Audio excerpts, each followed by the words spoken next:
Hey, what's up guys? So the other day I was working on a website build and I had my global page heroes sections created with background images, but I really wanted to create those background images to be dynamic so that I can change them on a page per page basis. With the help of my friend Kyle from the admin bar, I figured out a solution and thought I'd share it with you today. All right, so we'll use this as an example. This site has a global page header already set up, page hero. So that's the blue section here. It's merged with the header, so it goes all the way to the top.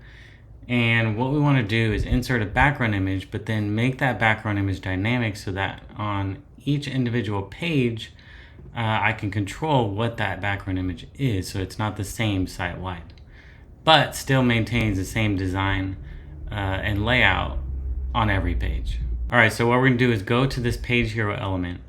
And a quick tip, if you didn't know, the elements tab at the bottom in your toolbar here at the top in WordPress, the elements it shows there are the active elements on that current page you're looking at. So anytime you want to edit an element for a particular page you're working on, these will show you exactly that. And so what we're going to do is we're going to go to our page hero element for this page.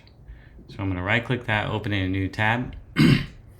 And first what I'm going to show you is I'm going to insert a background image. Go to backgrounds, insert an image. All right, and we'll lower the image opacity on that so you can read the text on top. We'll go ahead and hit update. We'll come back to our page, refresh, and now you can see just like that we've inserted a background image to that page hero. But now if you go to each page, that image is the same everywhere because it's a global page hero section, meaning it's site-wide. So what if we wanted to change that image on each page individually? What we have to do is set that up as a dynamic element.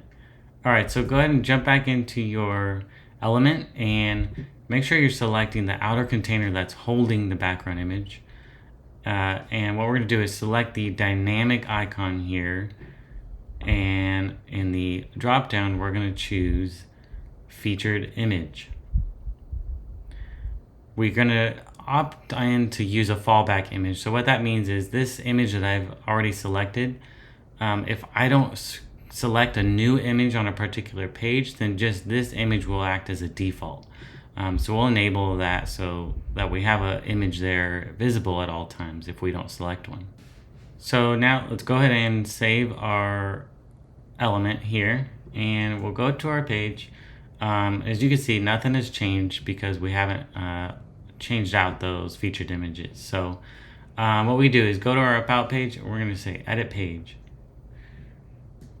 Now if you come down here on the right hand side, just like a blog post, they have featured images. So if we go in here and select a new featured image and drop it in and hit update, now view our page, and there it is. So one other note I'm going to talk about, but as you can see at the top, dynamically that image changed. And so if we go to services, that's our default fallback images. But we go back to about, it's our featured image.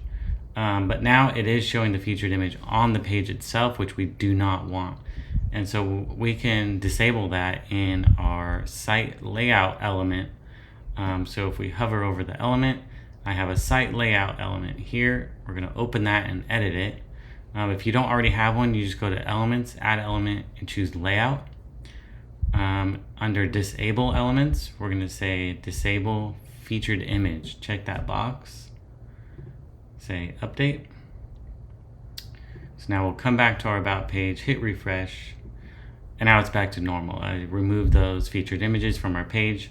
Now if removing that element of the featured image is messing up maybe some of your blog posts, depending how you have them set up, you can always go into your display rules and exclude blog or posts or whatever page it is that you still want those featured images to show accordingly. All right, so I'll show you on one more page, just an example here. So we'll come to the services page and go ahead and edit that page. Come down to the featured image, just like before. Select a new image, hit update, and there it is at the top. So this is a quick and easy way that you can still utilize your global page hero designs and insert a dynamic background image on a page per page basis. Hope you guys found that useful. Thanks for watching. I'll see you next time.